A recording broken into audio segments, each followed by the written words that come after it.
గత 10 సంవత్సరాలుగా నిపుణులైన డాక్టర్లచే వైద్య సేవలు అందిస్తున్న ఆయుక్ష హాస్పిటల్ ఖలీల్వాడి నిజామాబాద్. నిజామాబాద్ జిల్లాలో ఘరానా మోసం బయటపడింది.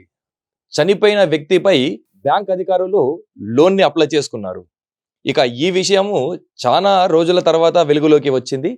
ఇక పూర్తి వివరాలకు వెళ్తే నిజామాబాద్ జిల్లా మోస్రా గ్రామంలో ఈ సంఘటన చోటు చేసుకుంది. ఐసిఐసిఐ బ్యాంకు మేనేజరు అలాగే బ్యాంకులో పనిచేసే కొంతమంది సిబ్బంది కలిసి చనిపోయిన వ్యక్తిపై లోను తీసుకోవడం జరిగింది. లోను బకాయి చెల్లించాలని చెప్పేసి కూడా నోటీసులో రావడంతో కంగు తిన్నాడు. 2013లో చనిపోయిన వ్యక్తి పైన 2016లో లోన్ తీసుకున్నట్టు కూడా ఆ నోటీస్లో ఉంది. ఇక ఆ నోటీస్ని చూసిన కొడుకు రాజేష్ గౌడ్ కంగు తిన్నాడు. 2013లో చనిపోయిన వాళ్ళ నాన్న మీద 2016లో లోను ఎలా మంజూరు చేశారని చెప్పేసి బ్యాంకు సిబ్బంది నిలదీశారు. సిబ్బంది హుటాహుటిన అక్కడి నుండి లోన్ క్లోజ్ అయిపోయింది అని చెప్పి వెళ్ళిపోవడం జరిగింది.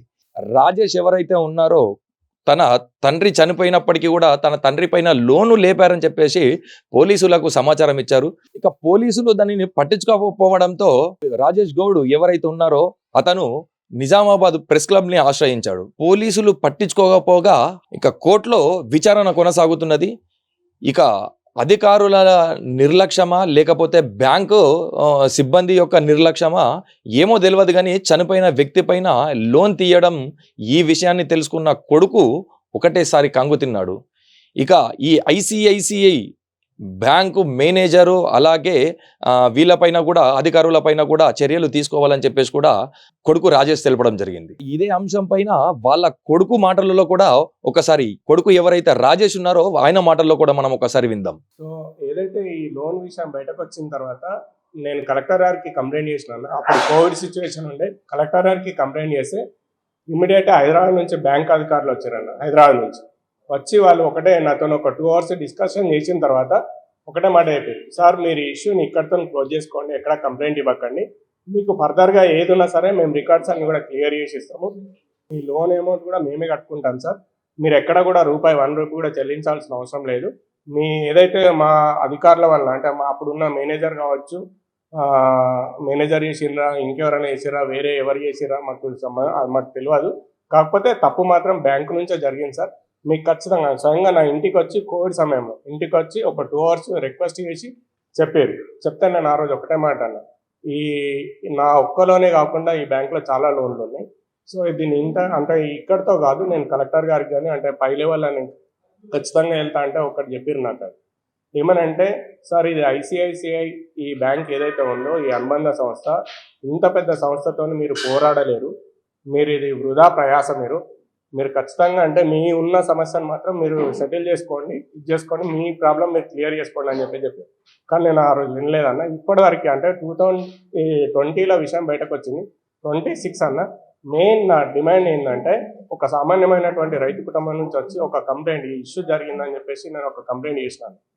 6 సంవత్సరాలు అయిపోయింది, ఇప్పటివరకు ఈ రోజు వరకు ఛార్జ్షీట్ వేయలేదు. ఇంత పెద్ద ఆర్థిక లావాదేవీకి సంబంధించిన ఇష్యూ ఇది, అంటే ఆర్థిక కుంభకోణం జరిగింది ఒక బ్యాంకులో.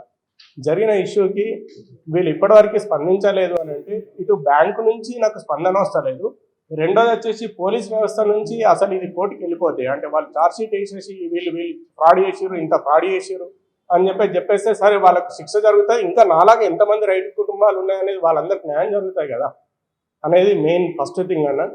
రెండోది వచ్చేసి అసలు మనము అంటే బ్యాంకులు మనల్ని మోసం చేస్తే అసలు మనం ఎవరితో చెప్పుకోవాలి? ఇప్పటివరకు కూడా ఈ క్వశ్చన్ నన్ను వెంటాడుతూ ఉందన్న. అంటే మనకు నాలాగా చాలామంది బాధితులు ఉంటారు వాస్తవంగా, వాళ్ళు ఎవరు ఎటు వెళ్ళాలా, అసలు బ్యాంకులు మనల్ని మోసం చేస్తే మనం ఎటు వెళ్ళాలా, ఎవరితో చెప్పుకోవాలా, వాళ్ళపైన ఎవరు చర్యలు తీసుకుంటారు? దయచేసి అంటే మీలో ఇంకా ఎవరన్నా ఉంటే మీరు కూడా సజెషన్ చేయండి అన్న. నా డిమాండ్ ప్రధానమైన డిమాండ్ ఏంటంటే ఇట్లాంటి ఆర్థిక నేరాలు జరగద్దు, ఇంకా నాలాగా ఏ రైతు కుటుంబం కూడా ఇబ్బంది కావద్దు అని అంటే ఇక్కడ నుంచి ఈ సమస్యను ఖచ్చితంగా జాతీయ స్థాయిలో తీసుకెళ్ళి నేను ఈవెన్ ఫైనాన్స్ మినిస్ట్రీకి కూడా నేను ఇష్యూని బై లెటర్ నేను రాసిన. అక్కడి నుంచి కూడా నాకు ఒక రిప్లై వచ్చింది, ఆ రిప్లై కూడా నేను పెట్టిన, వాళ్ళు కూడా మళ్ళీ ఆర్బీఐకి లెటర్ రాయడం జరిగింది. సో కానీ ఇష్యూ ఎక్కడి వరకు వెళ్ళింది, ఎక్కడికి ఎండ్ అవుతుంది, ఎక్కడ క్లోజ్ అవుతుంది అనేది నాకు ఇంకా అర్థమవుతలేదు. దయచేసి ఈ ఇష్యూని రాష్ట్ర స్థాయి అధికారులకి జాతీయ స్థాయి అధికారులకి ఈ విషయం మీ మీడియా ద్వారా వెళ్ళాలని చెప్పేసి నేను కోరుకుంటున్నాను.